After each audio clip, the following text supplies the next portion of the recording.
20 years of my life reading CVs, interviewing people, having conversations about hiring. So what I would say to you is, look, I've obviously got a long history of doing this. However, this is just my advice. Look, you guys are grown-ups, you make your own decisions on stuff, but I'm just here to try and share some knowledge and hopefully help you in your job hunt. So, as we all know, things are a bit different now. Look, the landscape's changed, especially in an industry that depends on global travel and large gatherings of people. It's temporarily knocked our sector off its feet. We were the first to get hit and we'll be the last to get out. So things have changed, and the recruitment hiring process has changed as well. Now, this isn't the new normal. You'll hear me probably say more than once, I hate the word new normal. This is still crisis management. But what you'll find is with the recruitment process changing, to have to deal with the situation we're in, video interviewing is now, rather than becoming part of the selection process, unfortunately could be something where you won't even get to meet the people in person or even see the office that you'll be going into. So video interviewing tech, look, it's not new. It's been around for a while. Obviously, Skype had the monopoly on things until Zoom zoomed by, if you excuse the pun. But the changes have been in the rise of video interviewing technology. Now, what you've got to remember for the rise of interviewing technology, and I know it's difficult when you're an applicant or a job hunter, you tend to sort of get into your own zone. You've got to remember that the interviewer is also, it's new for them. They're probably just as nervous as you are about video interviewing because it's a completely new landscape for them. So it's really sort of understanding the changes. They're very small nuances, and we'll run through. I leave you with my top tips, and as Claire said, at the end we'll just get to some questions, and I will, ask me anything because I will answer anything. One thing I would say before we get into this, and it is a tough time for everyone, especially event professionals and meeting professionals, is when you're looking for roles and thinking about video interviewing, the key piece of advice I'll give you is actually not to panic. You're not alone. Everyone's going through the same situation, and most importantly for you, when you're looking to have a new role, is all the applicants that you're up against are in exactly the same situation. You're not the only person that's going to have to video interview. So take some of this as you getting a bit of a head start and use it how you will. So I just want to show you something very quickly. You've all probably seen this, but when we think about video interviewing and preparation, this might be something you've seen and can hear with. And what will it mean for the wider region? I think one of your children has just walked in. I mean, shifting sands in the region. Do you think relations with the North may change? I would be surprised if they do. Pardon me. My apologies.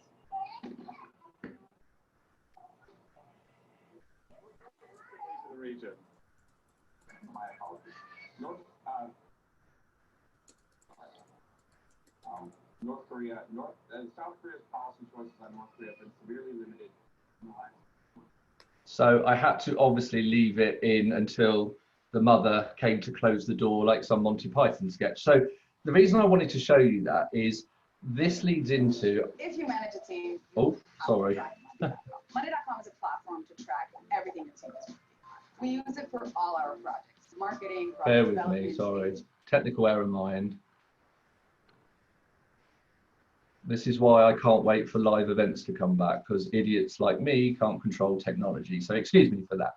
We were getting an advert. So the reason I showed that is, yes, it's funny. It's it's something that obviously went viral. However, it actually leads into something I'm always asked: what is the biggest mistake that people make in video interview? What is the biggest mistake? And for me, it's people not actually treating that video interview with the same respect you would with a face-to-face. Now, when I say things like that, and I said to Claire before, I am quite a candid person, so these are just my views. But things like childcare, for example, I have a 5-year-old and a 1-year-old myself. Childcare, if you were going to an interview in the city, in the town, you would get someone to look after your children. It's the same as if you have a video interview. I'm telling you now that that presenter had a producer in his ear.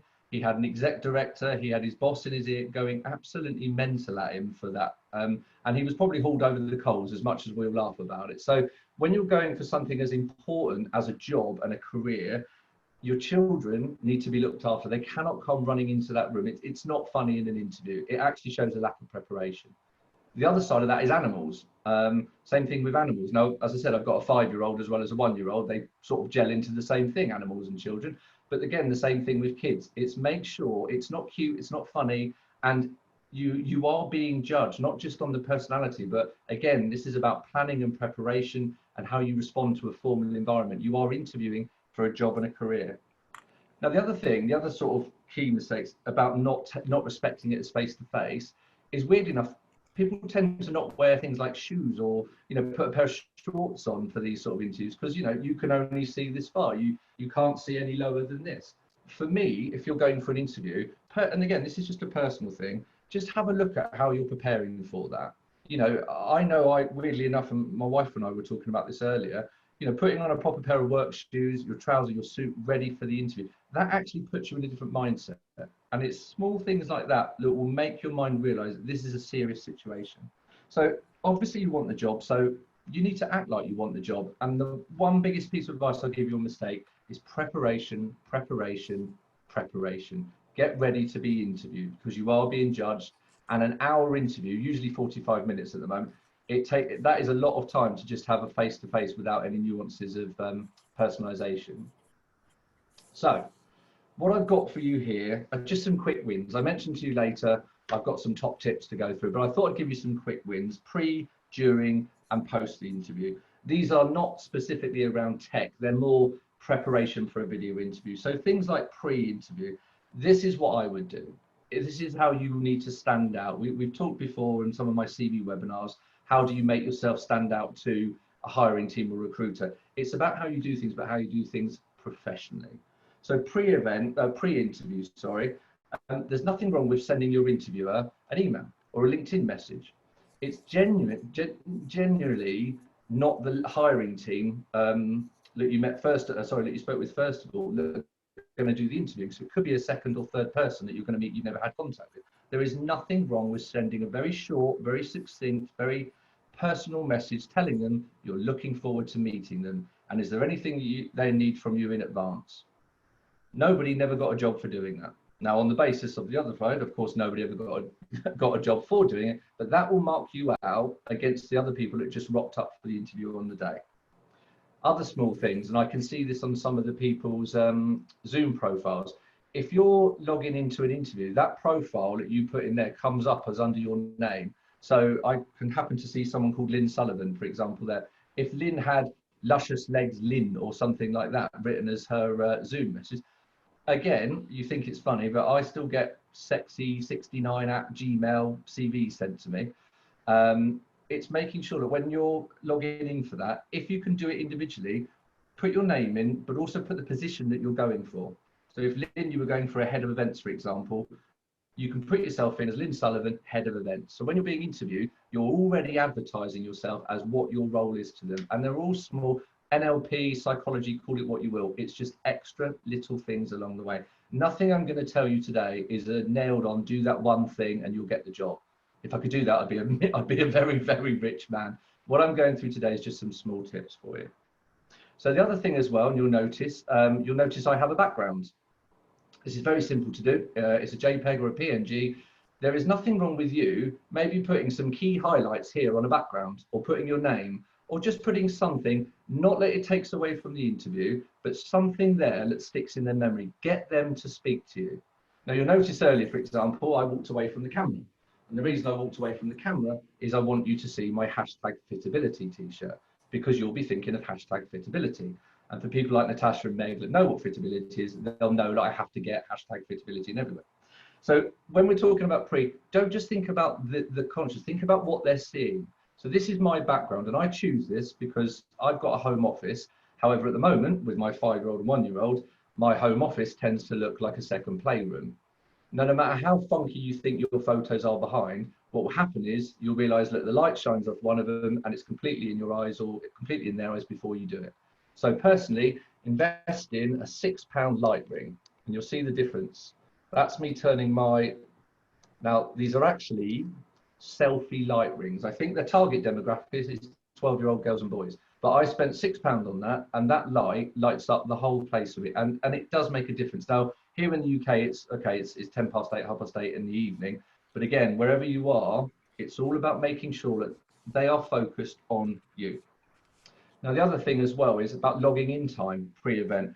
When you get sent that link, don't wait 15 minutes beforehand to click that link. You click that link the minute you get sent it to make sure that everything you need is up to date, that your tech, your mic, they will get a message saying, Lynn, I'm really sorry, but I'm coming back to you because I can see you. They'll get a message saying, Lynn Sullivan has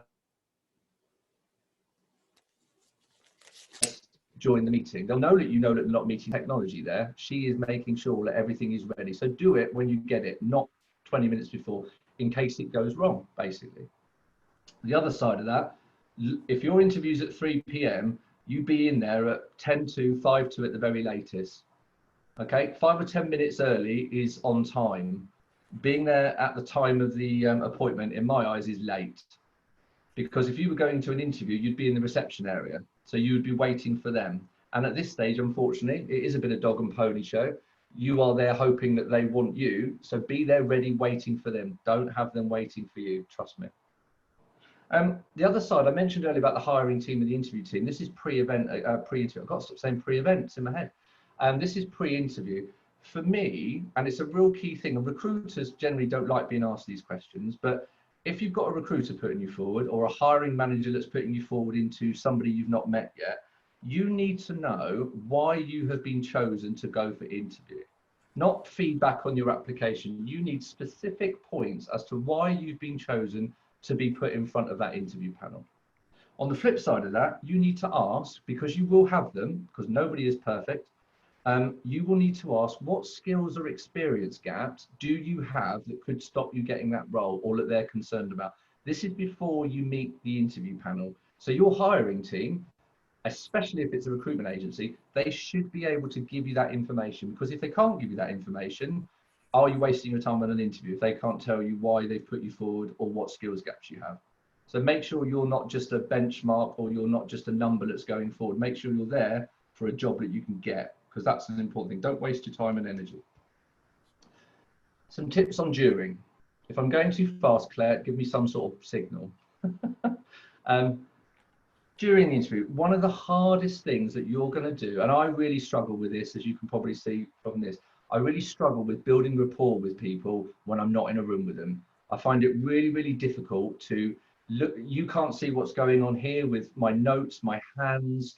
We're not close enough to really get those really finite things that make the difference between us building a relationship. So it's about what you can do on a call to recognize, let them recognize that you're listening, you're interested, and also with technology, that your screen's not frozen, because you could get frozen and then still talking and you're actually not there. So little things like, and these are really simple, by the way, but things like nodding. Nodding is one of the greatest things we have, because not only does it tell you that my camera's working and I am here, it tells you I'm listening.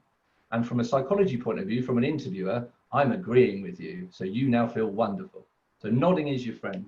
The other things, you'll see me do hand gestures. Now it can be a bit tough because you can't see my hands here. If I'm doing hand gestures here, this could be a bit weird. But hand gestures, again, there's nothing wrong with yourself doing hand gestures, because you'll see my shoulders move, you'll see my neck move, you'll see the action, you'll see me partaking in it. And that shows that I'm interested in the conversation that's happening. And your interviewer wants to know that. So the other thing as well, and this is a real positive, and it's one of the greatest pluses, if not the only plus of video interviewing, is you can't see the notes that I'm writing. And therefore, the interviewer can't see your notes. So this is where you can really utilize what everyone calls active listening. So this is where you can make your notes saying what you need to ask next, because you couldn't do that in a face-to-face because they'd read your notes. What you would do in a face-to-face is in your head think what I want to ask next, and what that means is you're not listening fully to the interviewer. So make notes in that. What do you want to ask? What do you want to respond? So you're actively listening rather than waiting for that interviewer to stop talking so you can get your point in. Because trust me, a decent interviewer will know the difference.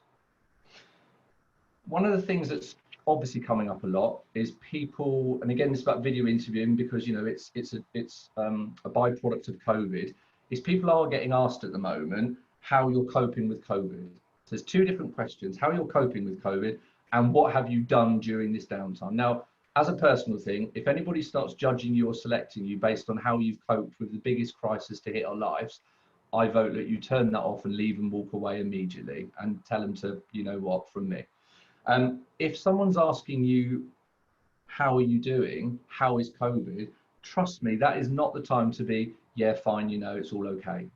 It's also not the time to go into war and peace about everything that's been happening, but that's the time to be positive about the situation, but be honest, because they'll know that things aren't fine. And also, with all the due best will in the world, they don't want to know everything that's going on with you. So you will get asked about COVID and how you're coping. Be honest about it, but be positive and be very succinct. Now, the other thing as well, we're still talking about during and rapport as well, and how to ensure that the person that's interviewing you is not only getting what you're saying, but you're getting through to them, is actually ask them. If you're asked a question and you feel you answer it, there is nothing wrong with you saying, have I answered your question? Now, the reason I love that phrase is because that gives you the opportunity to answer that in that interview, rather than when you get feedback that you came second because of X, Y, Z, and you know the answer to X, Y, Z, you could have answered that in a video interview. This goes back to the video interviewer. They're not as prepared as you either. You know, this is all new to them. So you have to pre-close and close these people to ensure that you are also helping to manage the conversation. They might be nervous too. So, you know, expect the unexpected. Now, post interview, you know, we're talking about the end. For me, there's two real key questions for me to close off an interview. I love this question, but you know, you have to decide whether you want to do it. What reservations do you have for me with regards to this role, or objections, depending on where you are? Not have I done well, am I going to go through, because that's a closed question and they're never going to tell you no for a start. Ask them, what objections or reservations do you have me with regards to this role? The reason why is if they say, oh, I'm a bit unsure about your leadership experience, you can answer that question again there and then and get it done with, rather than not get it and be sat there saying, I wish I'd have asked that. Because it's not their responsibility to get the interview, it's your responsibility to get the job. The other last question is, and you all know this one, what do the next steps looks like? Make sure you get next steps. And if they're telling you they'll come back to you in any more of a time period than 2 weeks, you need to make sure you follow up, because that's not acceptable. A 2-week timescale to be followed up from an interview is not acceptable. You need to follow up with your recruiter or your hiring manager. And the last thing is, when the interview's over, the next day, it's a bit like dating of old before apps, the next day, within 24 hours, send them a nice email just saying thank you for the time. Nothing grovelly, nothing kissing ass, just say thank you for your time and you look forward to hearing from them. So that's some very quick pre, during, post. Leading into, these are my top 5. If you don't listen to anything I've said tonight, just take this away. As I said, click that link. If you go into Zoom, for example, even without a link, and you can go into new meeting, you can actually have a meeting with yourself, only you on it. You get the camera, you can test your light, you can test microphone, you can test audio, you can test everything. Same with Skype. You can do that yourself without even getting that link. You can go in and practice that yourself. Treat it the same as a face-to-face interview. I cannot go over that enough with you all. You've got to realize you want the job more than they want to give it to you. And I know that sounds harsh to sound, but you want that more. It's human nature. It's your job, your career, your payroll, your life, not theirs. So get into it and go and get it. We talked about background. Look, my desk, if you could see it at the moment, has got my notes on it and a pen. There is nothing else on, well, that's a lie. I've got a stopwatch to make sure I don't ramble. But my desk is clean, my desk is clear, it's clutter-free. If you've got a background, trust me, if you've left something that shouldn't be seen, they'll see it. What you want is focusing on you. So like I said about this background I've got, or your own background, get them to focus on you, get them to listen, get them to be interested and engage with you. That will help you get the job, rather than them looking at a picture of you skiing down some mountain, unless they happen to be skiers, obviously. We talked about this before, and I know this makes me sound like a nasty human being, but look, having kids, dogs, human interrupt, it's just not funny. It does show a lack of preparation, and they might laugh and joke on the call with you, but I'm telling you that will go against you. And the last one, and this is something that I've learned from many one-to-ones and interviews, don't just ensure that your phone is off Wi-Fi. turn off all your browsers, all your Hotmail. If you're on OneDrive, if you've got anything, if you've got a shared house, for example, you've got other people on devices, even your TV downstairs, turn it all off and you'll get the best quality Wi-Fi. Nothing is worse than dodgy Wi-Fi. That was my little joke there, but that didn't go down too well. So they're my top 5 tips. I gave you some quick wins and I've given you some sort of pre, during and post. Look, for me, those that know me and those that sort of see me online, I am a very candid and open guy, so you can ask me whatever you want. I'm happy to answer anything. How was that, Claire? That is great. All right. Hello, everyone. I've allowed you to unmute yourself. So if you'd like to turn on video and unmute yourself, you are welcome to do so. We'll start with some of the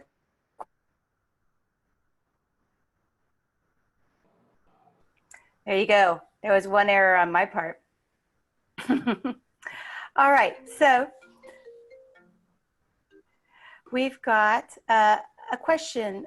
Are you seeing a shift in company interview styles? Seems less about a person's role knowledge and more about how you solve problems or behavior type questions. That's from Diana. Yeah, I mean, definitely. Everyone's heard sometimes people talk about a client-led market or candidate-led market. And the bottom line is there are much more applicants than there are jobs. And unfortunately, what I am seeing, which leads into that, is businesses, recruitment companies, putting in extra hoops to make candidates.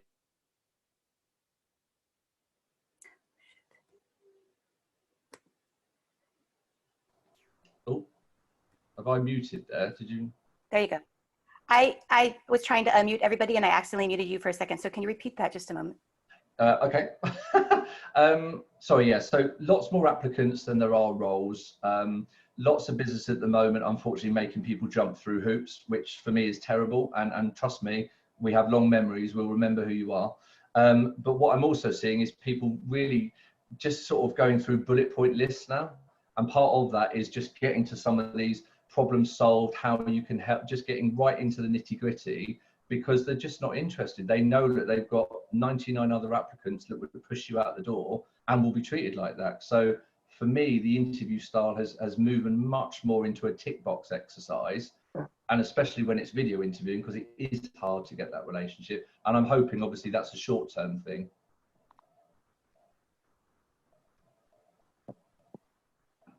Lisa, do you have a question? I do, actually. I'm in the process of trying to reevaluate what and how I'm going to do things, and if I want to go back to work for a third-party company. I've owned my own business for a number of years, so there's a little bit of soul searching that needs to go on, and discovery. But through part of that, I'm trying to figure out how to find a recruiter. My husband seems to get them all the time. I'm on LinkedIn. I have a good solid profile, but I don't know what I need to do to be enabled to get in touch with someone who could help put me in front of companies that I'm, where I might have a great skill match. Do you have thoughts about how to make some of those connections? Yeah, I mean, personally, and again, remember, look, I know this sounds weird, I'm not a great fan of recruiters. I think 80% of them are scumbags, if I'm honest, and they're out for themselves, and it really winds me up. And I've been in recruitment now 20 years.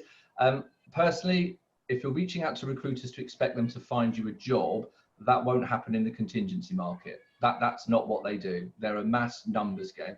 If I was looking to look for a recruiter to help me, honestly, at the moment, I'm obviously, Lisa, you're not just dependent on that. I know that's going to be part of. I would look at the retained market. Are you in the States? Are you? I can't. In the States, yeah. I'm in California. Yeah. Yeah, you have the recruitment retained market's quite big over there. In fact, their fees are incredible compared to over here. So I would reach out to a few specialist retained recruiters before you. It's the same as if you were researching a job. If you've got someone that says they're a senior recruiter and they've been doing it a year, stay away from them. If you've got someone that says they're a specialist and they've never worked in the sector they're recruiting in, I'd stay away from them, personally. So make sure that when you're approaching people, you've done research on them and be very clear what you're expecting. So things like, don't send my CV without my consent. I need to know the name of the company you're sending me to, the salary bracket, and going back to what I said before, why are you putting me in front of them and what skills gaps have I got? Now, if a recruitment company cannot answer one, and I mean one of those questions, you are not being put forward by the right people. So for me, it's a retained recruiter that specializes in that market and has done, but really think about them as maybe out of your top 10 ways you're going to find a job, maybe 7, 8, I would say, because otherwise, you know, all you'd have to do is go on their website and you see their roles. There's not a lot of speculative approach stuff. I was just doing an MD role before this all went off. I have 4 of what I would say are probably the top 20 MDs in the UK. I could put them in front of anyone in normal times and I would, you know, get them an interview. How can we do that now when, unfortunately, as you know, what the industry's like at the moment? Yeah, absolutely. I think, and part of it too is just trying to figure out if we've been in a mindset of being involved in event marketing, which we've typically, which for most of us has been, you know, what we've done if we're planners, taking those skills, reshifting, and then trying to discover what sorts of jobs that'll translate into, where we'd be happy, you know, recreating the environment. I think that's one of my biggest stumbling blocks, is trying to figure out how to, you know, recreate that and go after the right companies. Because I'm also thinking, great, you target the types of companies, I guess, for which you'd want to work for. You can, you know, reach out, find and research profiles on LinkedIn, maybe ask people for connections to, you know, to make an introduction. But is it really, in your mindset, better to say, you know, you research a company, you love what they do, and then go find, is it the VP of sales, VP of marketing, you know, and go there as opposed to HR, or do you go HR and then go there? Yeah, I mean, look, what we've got to realize is all these companies, you don't know if that HR team is still there, you know, and I know that sounds horrible, you know, you have to approach people with empathy. I know times are tough. You have to be direct. I'm putting myself on your radar, and you have to tell them how you add value. If you need a kick-ass event marketer, I'm here for you. And that is how you approach people. Now, obviously, you could pre-close and say, I'll call you in 2 weeks to follow up, because if they don't send you an email back, because no one is mental and no one's a sociopath enough to send you an email and say, don't call me. They'll send you an email back and say, 2 weeks isn't good, times are tough, give me a call in November. Great, you've now got a call diarised for November. But if you say, I'll call you in 2 weeks and you don't get anything back, you can pick the phone up and say, hey, Lisa, it's me. I said I'd call, you're expecting my call. So proactive is different to being a pain in the arse, I suppose, is what I'm trying to say. Yeah. That sounds great. I love that approach, straight to the source and then close within your initial communication. Lynn had a question about ATS software. Yeah, are you seeing a lot of companies that are using that ATS software to scan through your resume, so it does before it even gets to HR? Yeah, look, I think there's a very common misconception about ATS in that a human doesn't actually look at it, and they do. It's human driven. ATS is more of a very posh CRM machine to put people there ready for a human to go and do. Because no matter how much we're sold about ATS being the future in AI, nobody is going to trust their recruitment to a machine. It just won't happen. So the thing with ATS is, yeah, you know, there's all these little things that, so that's applicant tracking software for those that don't know what ATS is.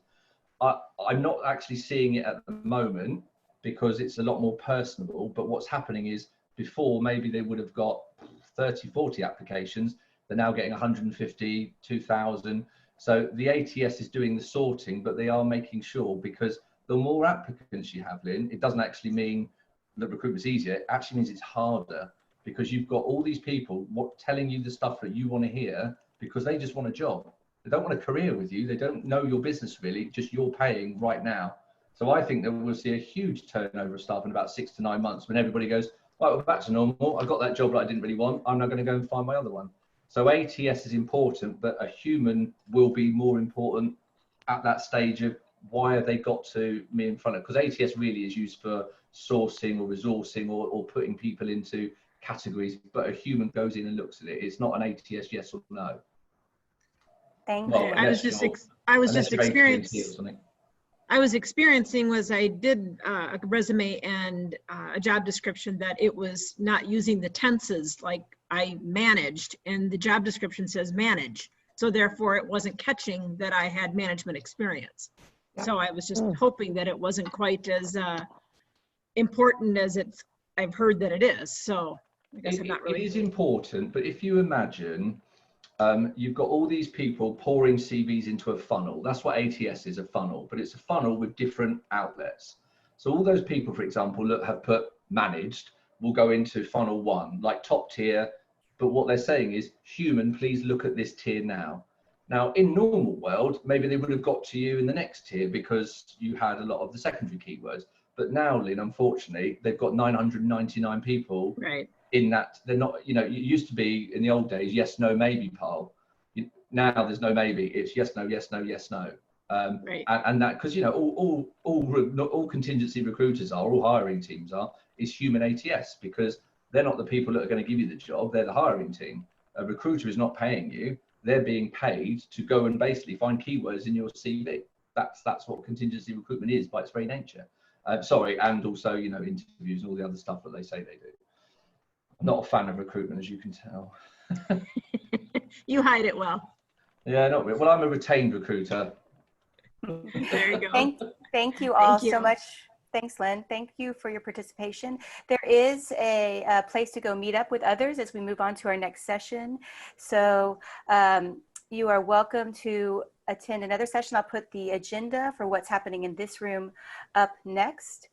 And please connect. If you have any questions, let us know. Robert, it was great to hear from you. I know that there was a few more questions. We didn't get to everything, but we appreciate everything you shared. No worries. And like I said before, I am on LinkedIn. I have been doing a load of one-to-one sessions for event profs in the UK, just for advice, guidance, insight. You know, there is no recruitment I'm doing. So if you look on my website, which is up there now under candidates, you can book into my diary directly, and I'll have half-hour one-on-one time with you. As you can tell, I love chatting. And, you know, look, it is about staying positive. It is about staying strong. We will get through this, but we will get through it together. So, you know, be safe out there. Thank you, everyone. And we all got to do the wave goodbye. Bye. Bye. Thank you.